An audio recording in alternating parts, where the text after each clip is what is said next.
নমস্কার। আজকে আমার আলোচনার বিষয় হচ্ছে শ্রী অরবিন্দের যোগে আমরা কিভাবে এগোবো। প্রথমেই আমাদের একটু বলে রাখা ভালো, সেটা হচ্ছে যে শ্রী অরবিন্দের যোগে কিভাবে এগোবো এই প্রসঙ্গটায় আমি আলোচনা করতে চাইলাম। কেন?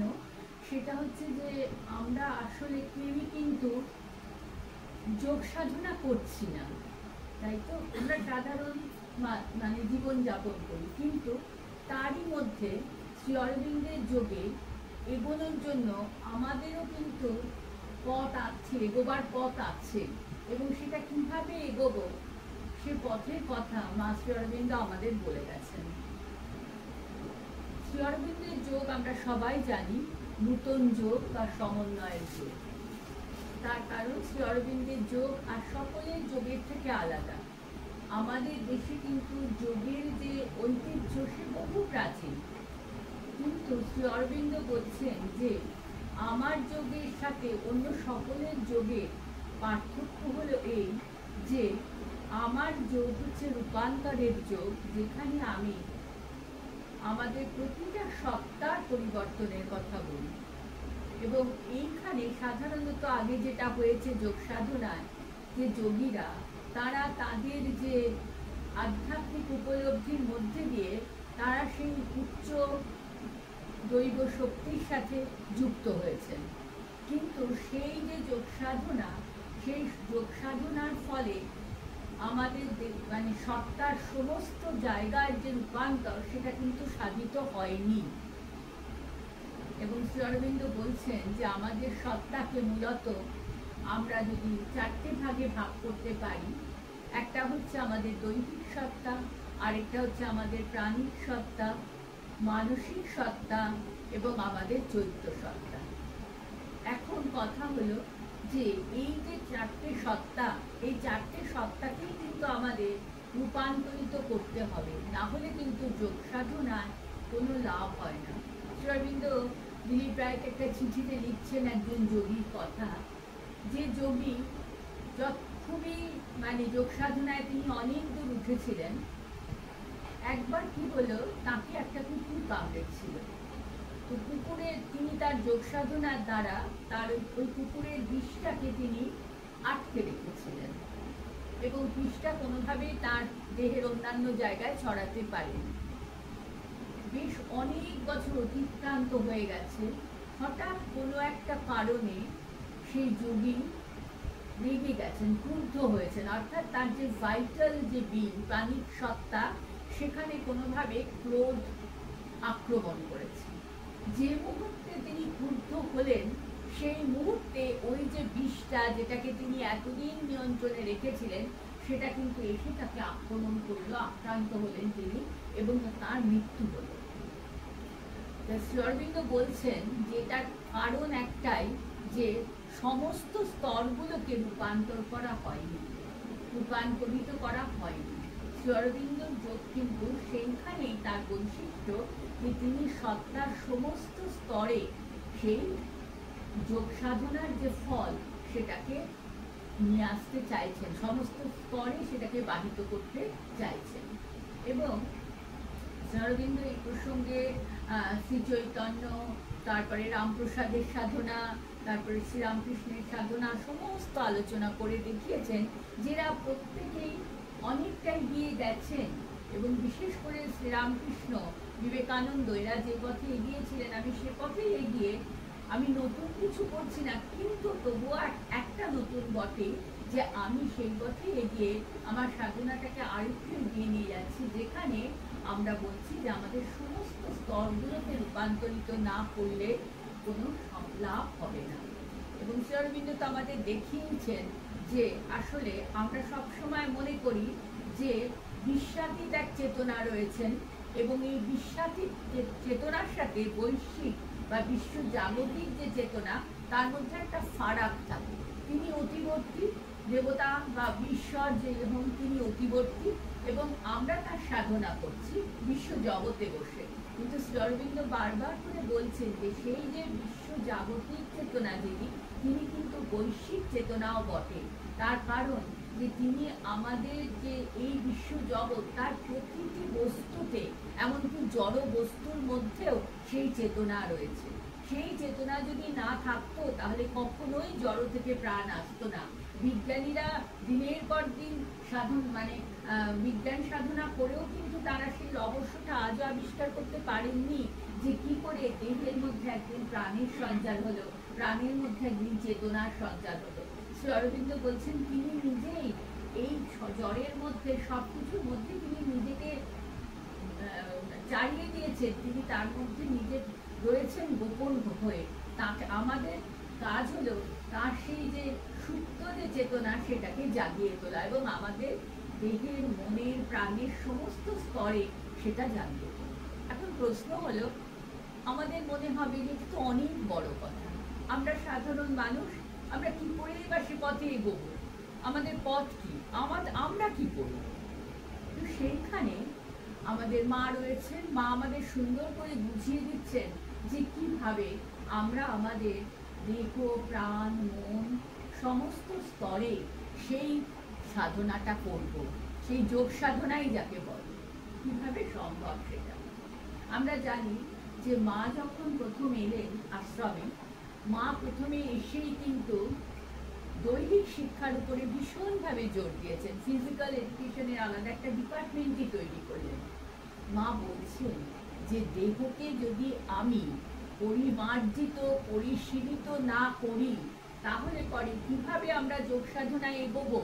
কেননা আমরা যে এই দেহটা পেয়েছি, আমরা কিন্তু খুব ভীষণভাবে আমরা ভাগ্যবান বা ভাগ্যবতী যে আমরা এই দেহটা পেয়েছি, কারণ এই দেহ দিয়ে তো তার সাধনা করতে হবে, দেহ ছাড়া তার সাধনা করতে পারবো না। কিন্তু তাহলে আমাদের যে দেহ, সেই দেহকে তো আমাদের তৈরি করতে হবে। কিভাবে? মা খুব সুন্দর করে বলছেন যে একদম ছোট্ট শিশুকে যখন আমরা মানুষ করি সেই অবস্থা থেকেই তাকে শেখাতে হয়। কিন্তু প্রশ্ন হতে পারে যে আমি তো অনেক বড় হয়ে মায়ের কাছে এসেছি, তাহলে আমি কি করে শিখবো? আমি তো ছোট শিশু নই, আমি তো ওইভাবে এগোইনি। সে কথা মা বলে দিয়েছেন। মা বলছেন যে তুমি সচেতন হও তোমার দেহ সম্পর্কে, তোমার দেহকে সুন্দর করে তোলো। কিভাবে করবে? বাইরে থেকে সাজিয়ে তুলে না, বাইরে থেকে সাজিয়ে নিশ্চয়ই তুলবে, অবিন্যস্ত বিচ্ছিন্নভাবে থাকাটা কখনোই গ্রহণযোগ্য নয়, কেন সৌন্দর্যটা সবসময় থাকা উচিত, কিন্তু সেটা শুধু বাহ্যিক সৌন্দর্য নয়। আভ্যন্তরীণ সৌন্দর্যকে যদি ফুটিয়ে তুলতে হয় তাহলে দুটো জিনিস ভীষণ জরুরি।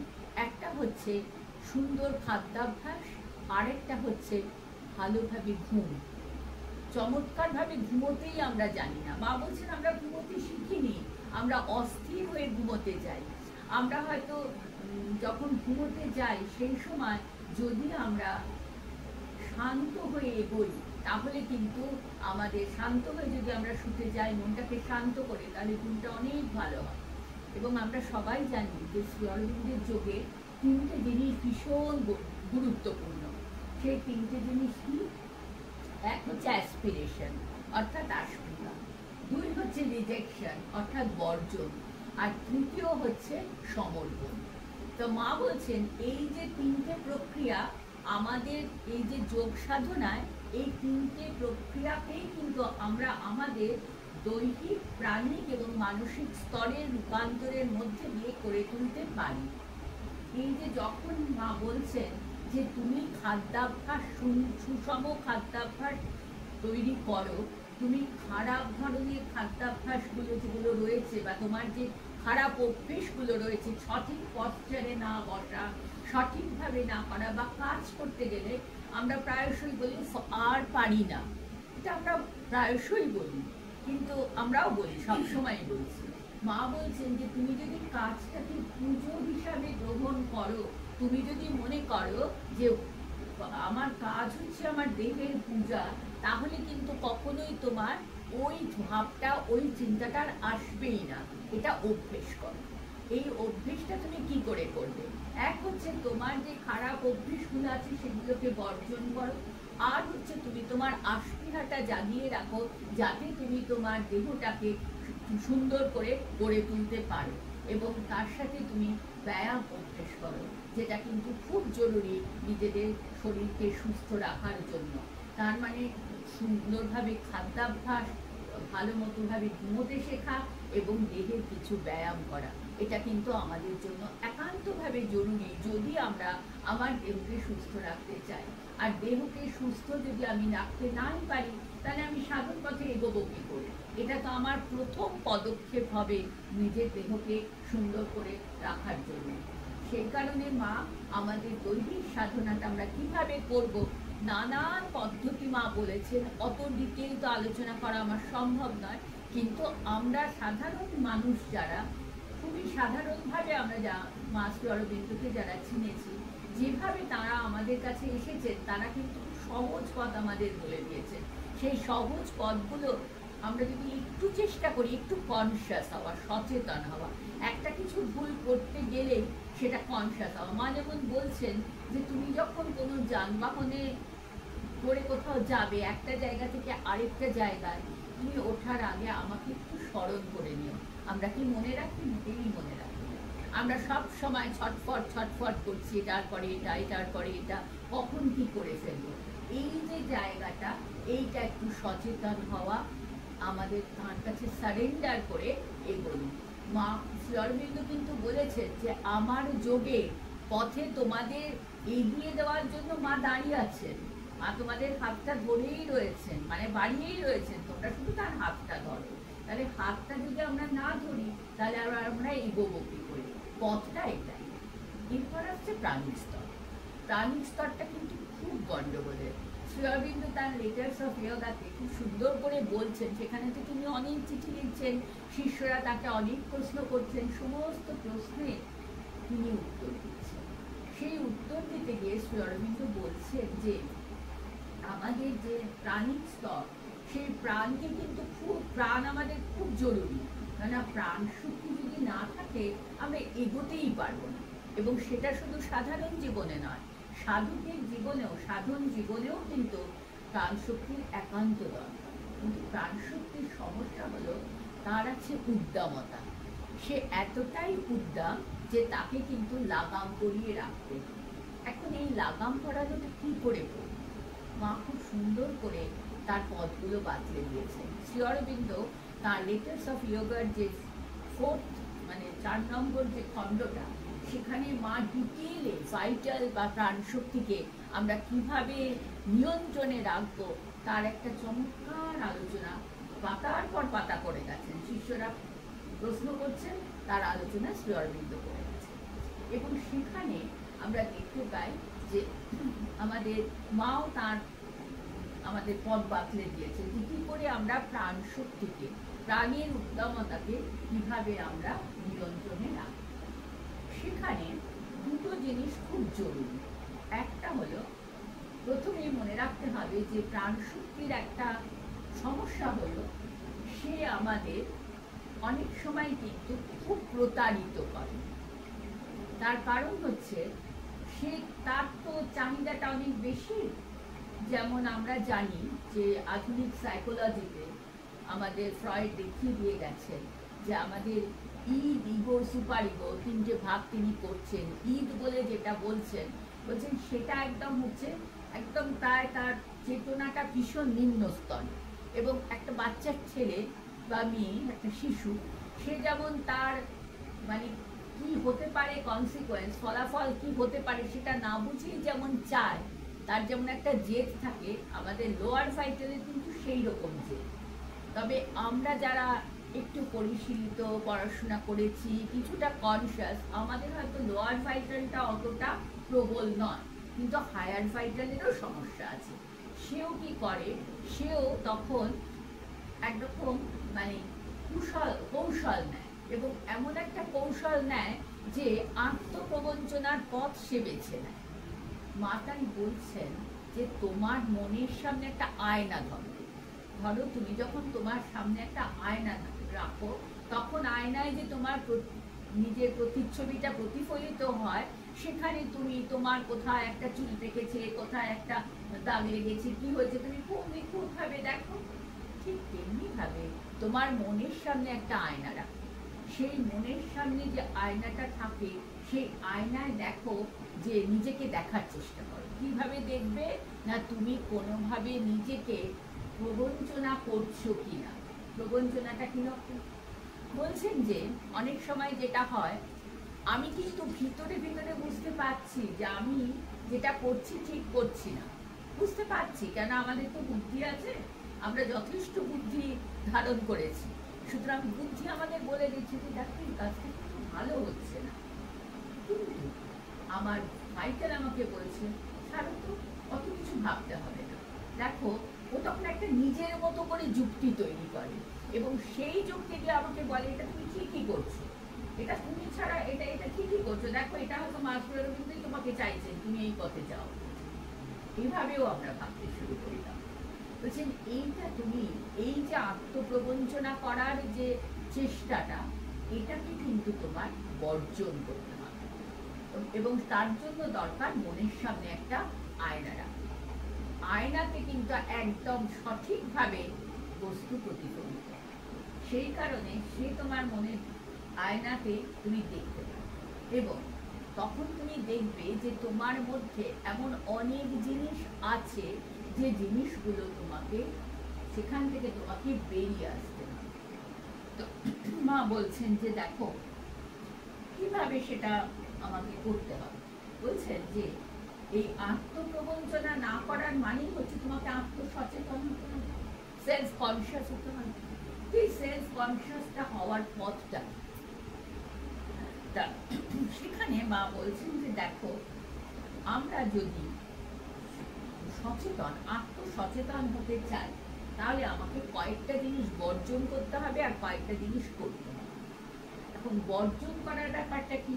এই বর্জন করার ক্ষেত্রে মা একটা বলছে যে দেখো, তুমি যদি খুব ভালো করে নিজেকে বিশ্লেষণ করো, তুমি দেখবে তোমার মধ্যে অনেক খারাপ কিছু আছে। আমরা সেটা মানতে চাই, আমরা সেটা নানান যুক্তি দিয়ে দূরে সরিয়ে রাখতে চাই। আমার মধ্যে যে খারাপটা, আমি সেটা সহজে মানতে চাই না। সেটা একটা গল্প কথাই আছে না, যে আমরা অন্যের দোষের ঝুলিটা আমার সামনের দিকে থাকে, আমার নিজের ঝুলিটা পিঠের দিকে থাকে, তার ফলে আমি দেখতে পাই না। তো মা বলছেন যে তোমার যে দোষ, সেটাকে আমি একটু বোঝার চেষ্টা করো, যে তোমার কি কি ত্রুটি আছে। আর আমাদের অন্যতম প্রবণতা হচ্ছে অন্যের সমালোচনা করা। এই অন্যের সমালোচনা যে মুহূর্তে আমি করি, সে মুহূর্তে আমার চেতনাটা অনেক বেশি নিচে চলে যায়। এইটা সম্পর্কে সচেতন হও। কেননা তুমি যখনই অন্যের সমালোচনা করো, তুমি একবার নিজের দিকে তাকিয়ে দেখো তো, সেই দিকটা কি তোমার নেই? তোমার মধ্যে কি কোনো ভুল নেই, কোনো ভ্রান্তি নেই? তুমি সমস্ত ভুল ভ্রান্তির ঊর্ধ্বে। যদি তোমার মধ্যে সেই ভুল ভ্রান্তিগুলো থাকে, তুমি কি করে তাহলে অন্যকে সেই একই কারণে সমালোচনা করছো? একদম পরিষ্কার কথা না। সুতরাং প্রথমেই যেটা তুমি রিজেক্ট করবে, যদি তুমি তোমার প্রাণ শক্তিকে ঠিকভাবে স্ফুরণ করতে চাও, প্রাণ শক্তি ঠিক মানে বিকাশ যদি করতে চাও, তাহলে তুমি অন্যের সমালোচনা থেকে বিরত হও। আরেকটা কথা মনে রাখবে, শুধু অন্যের সমালোচনা থেকে বিরত না হওয়াই নয়, তোমাকে যদি কেউ সমালোচনা করে, আমরা সেটা নিতে পারি না, পারি কি? আমাদের তখনই সেই লোকটা আমার চোখে খারাপ হয়ে যায়। কেউ যদি আমার কোনো সমালোচনা করে, আমরা কি কখনো তাকিয়ে দেখি যে সে কেন আমার সমালোচনা করছে? এমন হতে পারে যে সে যে সমালোচনাটা করছে, সেই সমালোচনা করার মতো কাজ আমি করেছি, অথচ আমি মানতে চাইছি না, আমার ইগো আমাকে মানতে দিচ্ছে না, অর্থাৎ আমার অহং। শ্রী অরবিন্দ একটা সময় বলেছিলেন যে ego was the helper but ego is the bird। একটা সময় ইগো হেল্পার, কেন ইগো যদি না থাকে আমি আত্মসম্মান নিয়ে উঠে দাঁড়াতেই পারবো না। সুতরাং ইগো was the helper, সে আমাকে সাহায্য করে, কিন্তু ইগো ইজ দ্য বার্ড, সে কিন্তু আরেক অর্থে আমার একটা জায়গায় বাধা পায়। সেই বাধাটা এইখানে, যে আমাকে যখন কেউ সমালোচনা করে আমি কেন নিতে পারি না? তার কারণ আমার অহংয়েরা। আমি মনে করি যে আমি এরকম, অথচ আমাকেও এইরকম লাগে। কিন্তু এখানে আরো একটা কথা, অনেক সময় দেখা যায় যে যে সমালোচনা করছে সে হয়তো সঠিকভাবে করছে, ও যেটা বলছে সেটা ঠিক নয়, আমাকে ভুল বুঝে বলছে, বা তার সমালোচনা করার কাজই বলে সে সমালোচনা করছে। বলছি ফেলে দাও, তাহলে সেই সমালোচনাটা বর্জন করো, সেটা তুমি নিচ্ছ কেন তোমার মনের মধ্যে, আর তাতে কষ্টই বা পাচ্ছ তাই। সেখানে ওই বুদ্ধদেবের একটা গল্প খুব মনে পড়ে। বুদ্ধদেব একবার একটা গ্রামে গেছেন, একটা জায়গা, সেই জায়গায় যাওয়ার পরে সেখানে বুদ্ধদেবের ওইরকম সুন্দর পার্সোনালিটি, তার কত সুন্দর কথা, সবাই ছুটে ছুটে তার কাছে আসছে। তো সেই গ্রামে মোড়ল গোছের একজন লোক ছিল, তার ছিল ভীষণ মানে আত্ম অহংকার। সে জানতো যে আমার কাছেই সবাই আসবে। এবার দেখছে কি কোথা থেকে একজন মানুষ এসেছে, সবাই একেবারে গিয়ে তার পায়ে পড়ছে। ভীষণ রাগ হয়ে গেছে, ও সেখানে গেছে, গিয়ে বুদ্ধদেবকে একদম যাচ্ছে তাই বলে যাচ্ছে, যা পারছে ও যা মনে আসছে বলে যাচ্ছে। বলতে বলতে কিছুক্ষণ বাদে থেমেছে। তখন বুদ্ধদেব বলছেন, তোমার বলা শেষ হয়েছে? না, এখনো আমার বলা শেষ হয়নি বলে আবার বলতে শুরু করেছে। এইরকম করে প্রায় ঘন্টাখানেক কথা বলার পরে সে থেমেছে। তখন বুদ্ধদেব বলছেন যে তাহলে এবার তোমার কথা শেষ হয়েছে, তাহলে আমি তোমাকে একটা প্রশ্ন করবো। হ্যাঁ বলুন, কি বলতে চান বলুন। তখন ওই বুদ্ধদেব ওনাকে জিজ্ঞাসা করতেন, আচ্ছা শুনেন, ধরুন আপনি যদি কাউকে কিছু দেন আর সে যদি সেটা না নেয়, তাহলে জিনিসটা কার কার থাকবে? তাহলে তো ছোট মতো খেয়ে গেছে, কেন আমার থাকবে? যে দিচ্ছে তার থাকবে। তাহলে এই যে এত কথা আপনি বললেন, আমি না কোনোটাই নিইনি। তখন ওর বোধোদয় হয়েছে, ও তখন বুদ্ধদেবের কাছে নোটিশ কাটে। মা ঠিক এই কথাটা বলছেন যে যদি কেউ তোমাকে সমালোচনা করে, প্রথমত দেখবে যে তোমাকে যে সমালোচনা করছে সে সঠিকভাবে করছে কিনা এবং সে দোষটা তোমার আছে। যদি তুমি দেখো আছে, তোমার অহং তোমাকে আটকাচ্ছে ওর সমালোচনাগুলোকে গ্রহণ করতে, তখন তুমি তোমার অহংটাকে সরিয়ে ওর সমালোচনাগুলো গ্রহণ করো এবং নিজের মধ্যে যা দোষ আছে সেটাকে কাটিয়ে ওঠার চেষ্টা করো। আর যদি তা না হয়, যদি সত্যি সত্যি ও যে সমালোচনাগুলো করছে সেই সমালোচনাগুলো যদি একেবারেই ফলহীন একটা জিনিস হয়, কোনো মানে নেই যদি হয়, তাহলে বর্জন করো। কেন তুমি সেটাকে কান দিয়ে নিজের মনটাকে কষ্ট দিচ্ছ, নিজে কষ্ট পাচ্ছ, তোমার প্রাণ শক্তি স্থিমিত হয়ে যাচ্ছে, এটা তুমি করো না। এই ভাইটালের কথা বলতে গিয়ে শ্রী অরবিন্দ একটা জায়গায় বলছেন, ভাইটাল এমন অনেক সময় সে নানান রকম ছদ্মবেশ করে। কখনো কখনো সে বলে যে আমার দ্বারা কিছু হবে না, এই ভাবনাটাও অনেক সময় আসে। সাধক সাধিকাদের মধ্যে এটা খুব হয়েছে। সাধনার পথে গতি দিয়ে শ্রী অরবিন্দকে বারবার চিঠি দিচ্ছেন, আমার দ্বারা কিছু আর হবে না, আমি আর আপনার যোগের পথে এক পাও এগোতে পারবো না। শ্রী অরবিন্দ বলছেন, মনে রাখবে এটা কিন্তু প্রাণ শক্তি একটা ছেড়ে দেওয়া ভাব। প্রাণ শক্তি তখন নিজেকে ছেড়ে দেয়, এটাকে কখনোই তোমরা করবে না, প্রশ্রয় দেবে না। এবং আমরা কিন্তু অনেক সময় বাচ্চাদেরও এটা করি, কিরকম, তোর দ্বারা কিছু হবে না, তোর দ্বারা অঙ্ক ফঙ্ক তোর দ্বারা হবে না, তুই কিচ্ছু পারিস না, তোর মাথায় গোবর পোড়া। This is very bad. একবার যদি আমরা এইভাবে তৈরি করি, বাচ্চার ভিতরেকার কিন্তু যে শক্তি সেটা একদম নষ্ট হয়ে যায়। এবং সেই সাথে আমরা করি কি, অন্যের সাথে কম্পেয়ার করি। দেখ তো ও অত ভালো, ভাই বোনেদের মধ্যে তোর দাদা এত ভালো, তুই এত খারাপ কেন রে?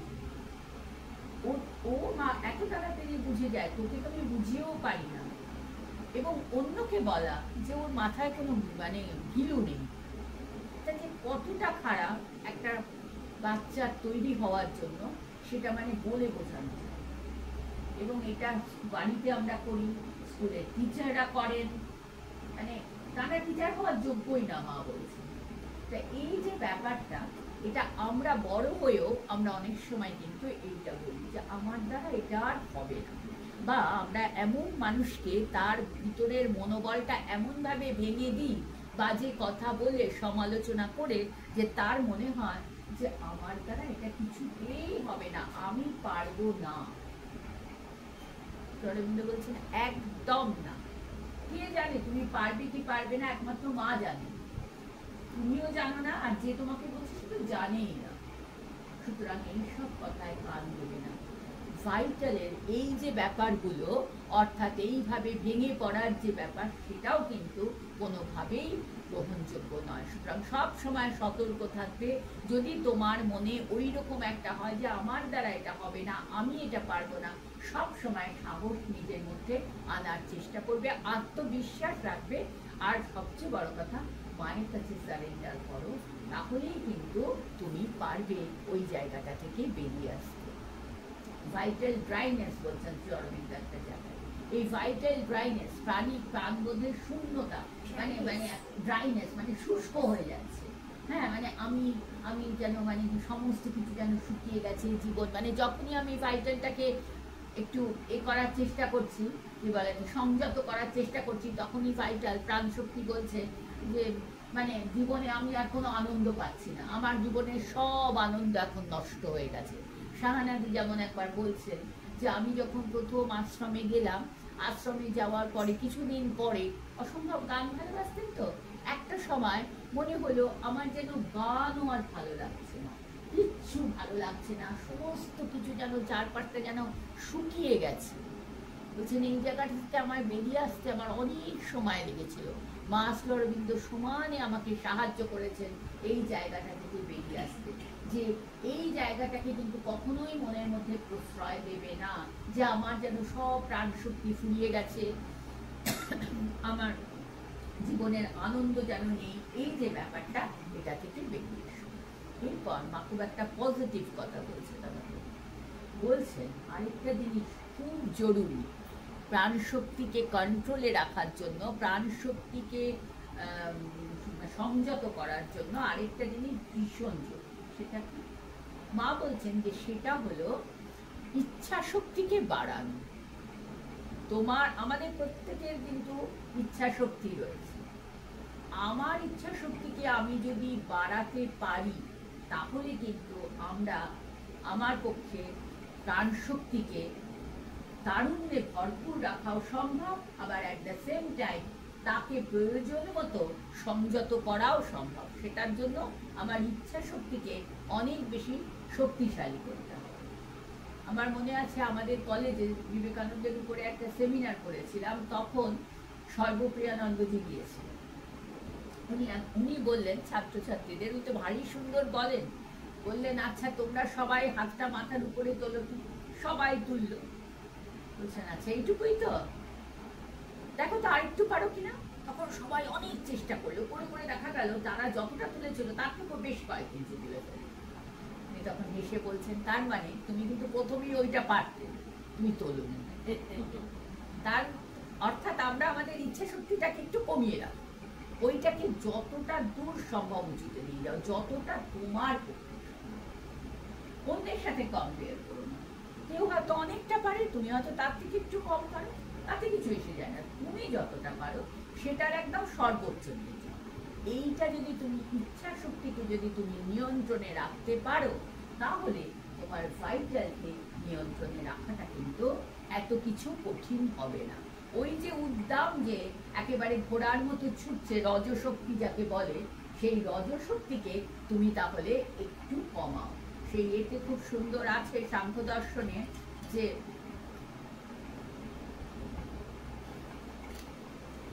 আমাদের যে সপ্তগুণ, সে হচ্ছে একেবারে আগুনের মতো ঝকঝকে, সে তো প্রকাশ করে, কিন্তু এই আগুন তাকে ঊর্ধ্বগতিশীল করে তোলে রজ। এবার রজ যদি বেশি হয় তাহলে তো আগুন একেবারে কোথায় চলে যাবে। তাই জন্য তমও আছে, তম কিন্তু তখন তাকে নিয়ন্ত্রণে রাখে। তম মানে একেবারেই খারাপ তা নয়। এই কারণেই তো আমাদের প্রকৃতিতে তিনটে গুণ, সত্য রজ তম, তিনটেরই ব্যালেন্স দরকার। কোনো একটা যদি বেশি হয়ে যায় তখন আরেকটা তাকে তাড়াতাড়ি নিয়ন্ত্রণ করে। এই নিয়ন্ত্রণটা যদি না থাকে তাহলে ভাইটালকে, আমাদের প্রাণ শক্তিকে কখনোই নিয়ন্ত্রণ করা সম্ভব। এই গেল প্রাণ শক্তি। এবার আসে মন। আমাদের মানুষের তো মনের একটা বিরাট ভূমিকা রয়েছে, তাই না?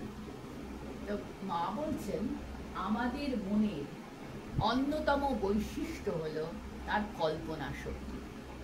পশুর কিন্তু কল্পনা শক্তি নেই, সে কিন্তু কল্পনা করতে পারে না। শ্রী অরবিন্দ বলছেন কি চমৎকার করে লাইফ ডিভাইনের পঞ্চম অধ্যায়, যে পশু সে তার প্রয়োজনে নেসেসিটির মধ্যেই সীমিত, দেবতা তিনি খুব আনন্দে রয়েছেন তার গ্র্যান্ডার নিয়ে, তার ঐশ্বর্যপূর্ণ মহিমা নিয়ে তিনি একেবারে ডুবে আছেন, তাঁর আর কিছুর দরকার নেই। কিন্তু মানুষ জানে সে হচ্ছে চির অসন্তোষে ভুগছে। কি অর্থাৎ অসন্তোষ মানে খারাপ অর্থে না, অর্থাৎ সে জানে আমি আমার এখনো অনেক দূরে এগোতে হবে, তার মধ্যে ওইটা আছে বলেই, তার সেই আস্পৃহা আছে বলেই সে এগোচ্ছে, সে ক্রম অগ্রসরমান, সে যে দিব্যের দিকে এগোচ্ছে, দিব্য হয়ে উঠতে হবে, এই যে তার ভিতরের যে আকাঙ্ক্ষা, এই আকাঙ্ক্ষাকে জাগিয়ে দিচ্ছে তার কল্পনা শক্তি, তার ইম্যাজিনেশন।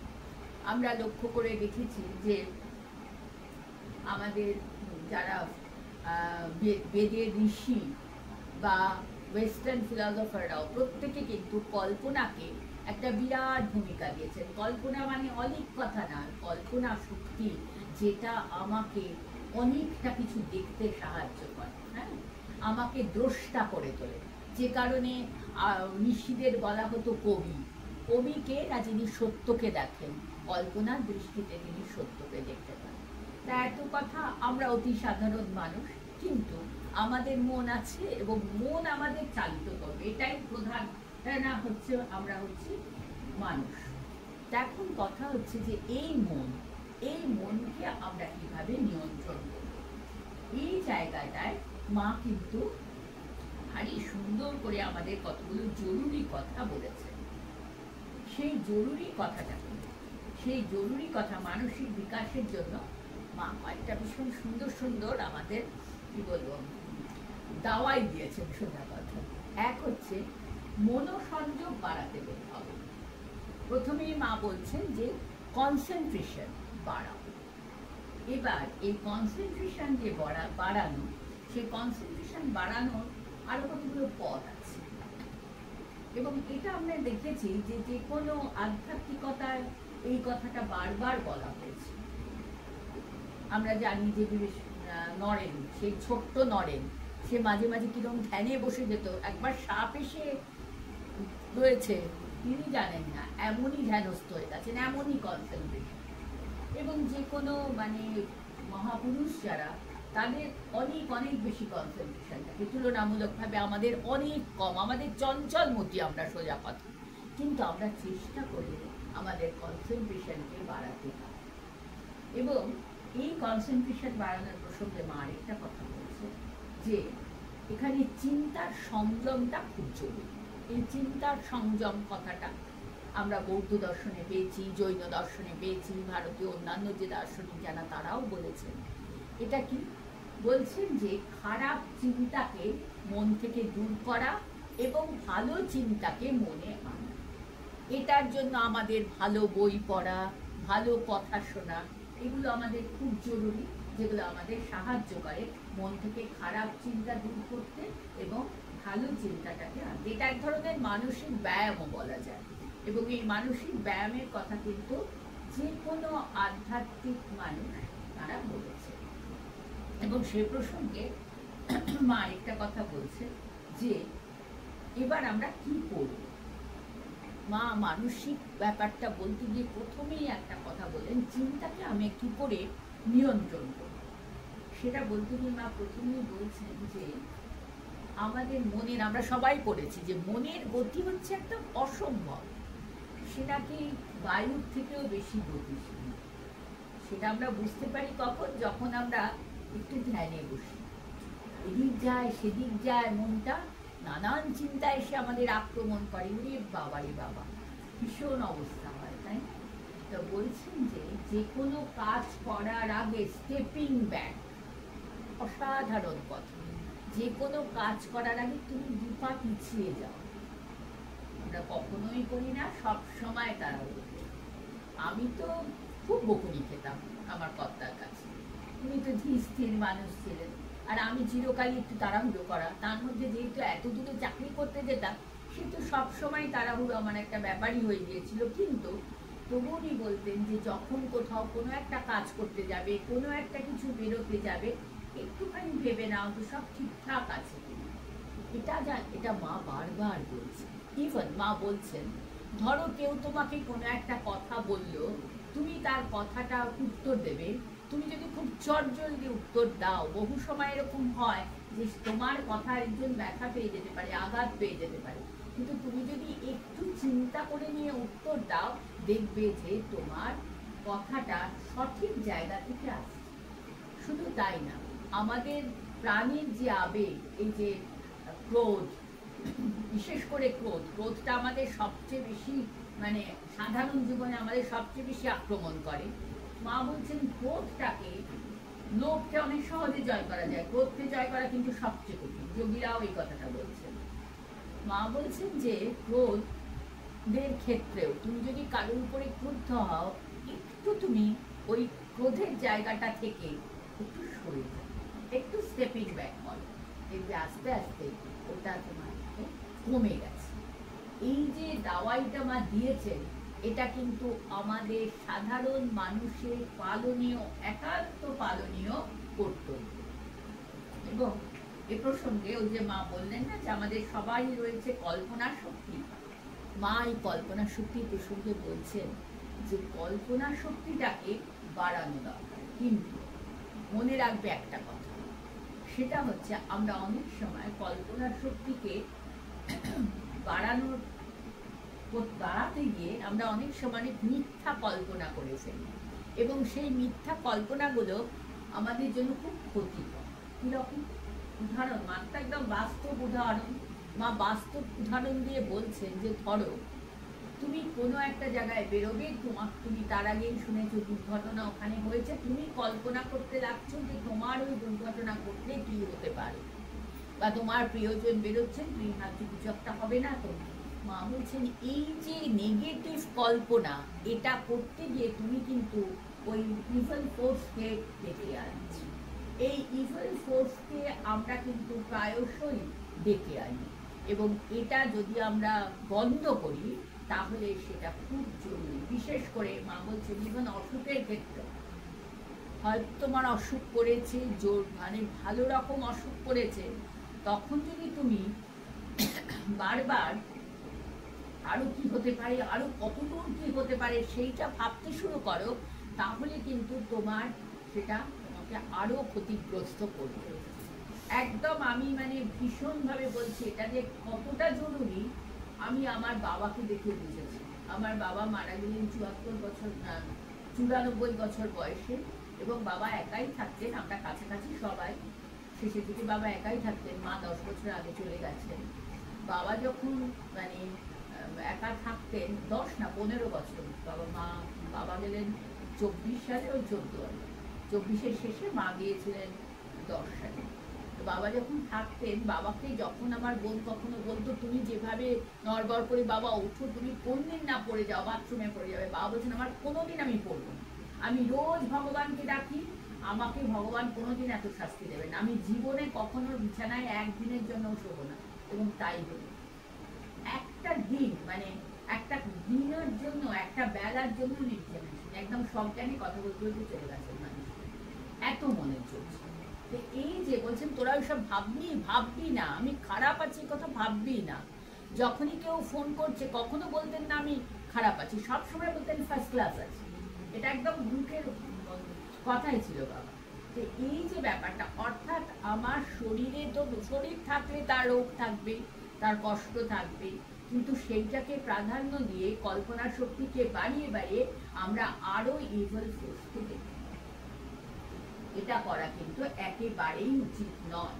তাহলে আমরা মায়ের এই কথা শুনে আমরা ভরসা পাই যে তাহলে আমরাও কিন্তু এইভাবে যদি চলি, তাহলে আমরাও জীবনের পথে সুস্থভাবে চলতে পারি। এবার মা যেটা বললেন যে মনের কাজ হচ্ছে মনকে তুমি সংকুচিত করবে না তার দৃষ্টিভঙ্গি উদার করবে, এটা কিন্তু তোমার উপর ডিপেন্ড করে। মা বলছেন তুমি তোমার দৃষ্টিটাকে, তোমার মনটাকে উদার করো। মা বলছেন কি করে করবে, তুমি উদার হবে কি করে? বলছেন যে দেখো, তোমার নিজের নিজেকে উদার হতে গেলে দুটো জিনিস করা দরকার।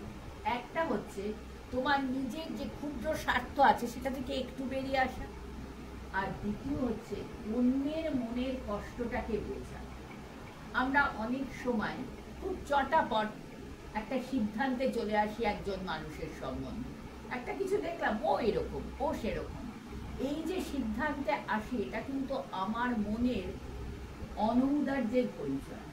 আমি যদি একটু উদার মনে উদার দৃষ্টিভঙ্গিতে দেখি তাহলে আমি হয়তো বুঝতে পারব, বা তার মনের কষ্টটা তার যন্ত্রণাটা আমি বুঝতে পারি। তো এইটা করার জন্য মা বলছেন দিস ইজ এ প্র্যাকটিস, তোমাকে কিন্তু এটা চেষ্টা করতে হবে। নিজের মনকে তুমি কি করে উদার করবে?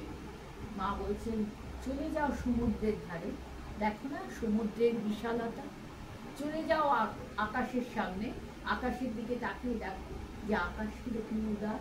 সেই আমাদের এই যেমন বলতেন অনির্বাণজি যেমন বলতেন আকাশ ভাবনা। এই আকাশ ভাবনা মানে যে তুমি প্রতিদিন একটু আকাশের দিকে তাকাবে, আকাশের যে ঔদার্য সেই ঔদার্য যেন তোমাকে উদার করে দেয়। তোমার ভিতরে যে কুটিলতা জটিলতা সংকীর্ণতা রয়েছে প্রতিদিন তুমি প্রার্থনা করবে সেটা থেকে তোমাকে যেন বার করে নিয়ে আসে, যাতে তোমার দৃষ্টি উদার হয় এবং তুমি অন্যের মনের সাথে নিজেকে যুক্ত করতে পারো। আমরা দুটো কথা শুনি, ইংলিশে দুটো শব্দ ব্যবহার করা হয়, একটা হচ্ছে সিম্প্যাথি আর একটা হচ্ছে এমপ্যাথি।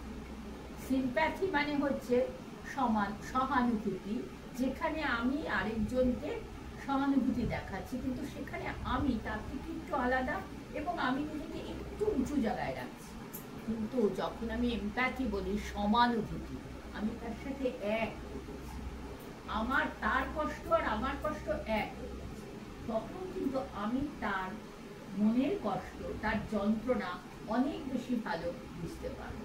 বাইরে থেকে একজন যদি মানে কাউকে সাহায্য করতে চায়, সে যদি কতগুলো উপদেশ দেয়, সেই উপদেশ দিয়ে যতটা সাহায্য হয় তার থেকে অনেক বেশি সাহায্য হয় সে যদি একদম তার মর্মস্থানে পৌঁছে গিয়ে বন্ধুর মতো তার সাথে কথা বলে।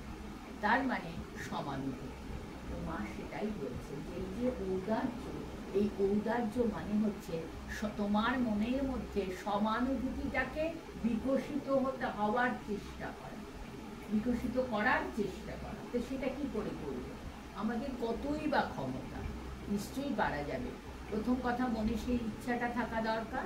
দ্বিতীয় কথা হচ্ছে মা শ্রী অরবিন্দের কাছে প্রার্থনা করার দরকার, অ্যাসপিরেশন।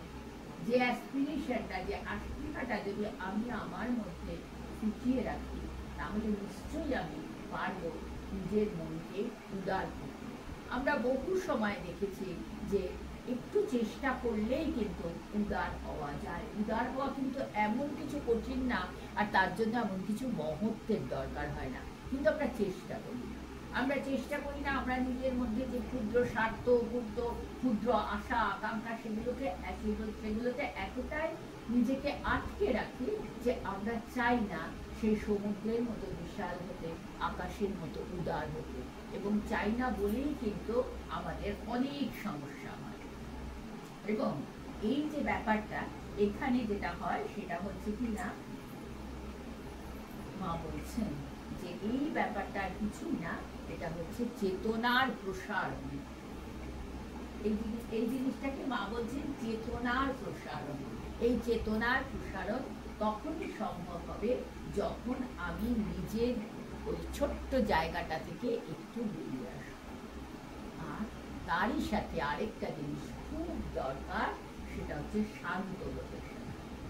এটা তো আমরা একেবারেই পারি না। একটা কিছু বাইরে হলো তো একেবারে আমি ভিতরে অশান্ত হয়ে উঠি। এই অশান্ত হয়ে ওঠাটা কিন্তু খুব অশান্ত হয়ে কখনোই কোনো কিছু করা যায় না।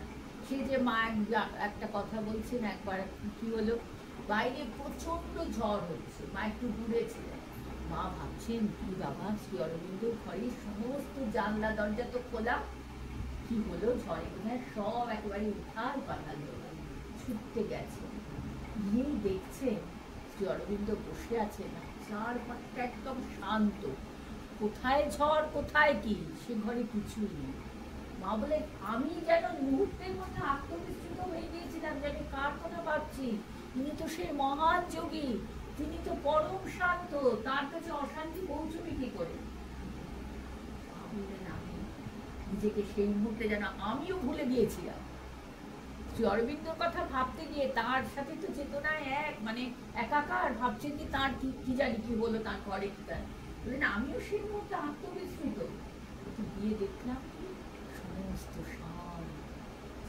এই যে শান্তি, এই শান্তি প্রতি মুহূর্তে তুমি আস্পৃহা করো, তুমি মায়ের কাছে সারেন্ডার করো, তাহলেই দেখবে শ্রী অরবিন্দ বলছেন যে মাকে শক্তি বলছেন কেন। শ্রী অরবিন্দের যোগ সাধনায় আমরা মাকে কেন শক্তি বলি, তার কারণ মা যদি আমাদের শক্তি না দেন, মা যদি আমাদের হাতটা না ধরেন, আমরা এগোবো কি করে। একটা ছোট শিশু, সে তো তখন তার মাই তো তাকে হাত ধরে হাঁটা শেখান, ঠিক তেমনিভাবে আমাদেরও তো মাই হাত ধরে হাঁটা শেখান। এবার মা হাতটা তো বাড়িয়েই আছে, আমাকে শুধু শিখতে হবে মায়ের হাতটা তো, এটুকু, আর তো কিছু না। সেই যে গল্প আছে না, যে বানর ছানা আর শ্রীরামকৃষ্ণের সেই গল্প, বানর ছানা আর বেড়াল ছানা। বানর ছানা মাকে আঁকড়ে ধরে থাকে, বেড়াল ছানা মাকে পুরো ছেড়ে দেয়, মাই ওকে টুটিটা ধরে এখানে নিরাপদ জায়গায় নিয়ে যান। তাহলে আমাদের বিড়াল ছানা হতে হবে, বানর ছানা হতে হবে, আমাদের বিড়াল ছানা হতে হবে, সম্পূর্ণ সমর্পণ মায়ের কাছে। এই মায়ের কাছে সমর্পণের কথায় শ্রী অরবিন্দ বলছেন, শ্রী অরবিন্দ বলছেন যে প্রথম যেদিন মা এলেন শ্রী অরবিন্দের কাছে, মা এসে মাটিতে বসলেন। নলিনীদা বলছেন আমরা সবাই শ্রী অরবিন্দেরকে তখন জানিও, মানে তাকে আমরা বয়স্ক হিসাবেই ভাবি। সেই মেয়ে যেমন অর্জুন যেমন বলছেন না, যে তোমাকে আমি বয়স্ক হিসাবে ভেবে, সখা হিসাবে ভেবে কত কি না বলে গেছি, তুমি আমায় ক্ষমা করো। তো বলছেন আমরাও তেমনি শ্রী অরবিন্দকে বয়স্ক হিসাবেই ভাবতাম, তিনি যে গুরু কথা কখনো মাথায়ও আসেনি। মা আমাদের শেখালেন শ্রী অরবিন্দের উচ্চাসনে বসবেন, তোমরা পায়ের কাছে মায়ের সেই সমর্পণ। শ্রী অরবিন্দ বলছেন যে মীরা হচ্ছেন, মা হচ্ছেন সমর্পণের প্রতিরূপ। মা আমাদের শিখিয়ে গেছেন। তাহলে শ্রী অরবিন্দের যোগে এই যে তিনটে জিনিস, আস্পৃহা, রিজেকশন এবং সমর্পণ, এইটা আমাদের সব সময় মাথায় রাখতে হবে।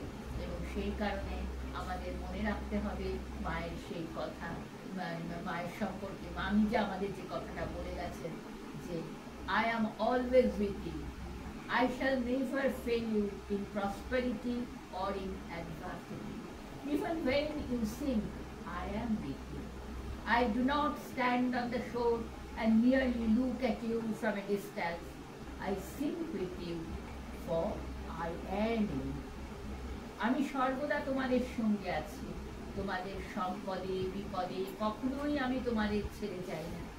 এমনকি তোমরা যখন অতলে তলিয়ে যাও, তখনও আমি দূরে তীরে দাঁড়িয়ে তোমাদের দিকে তাকিয়ে থাকি না, আমিও তোমাদের সাথেই তলিয়ে যাই, কারণ আমি তোমরা।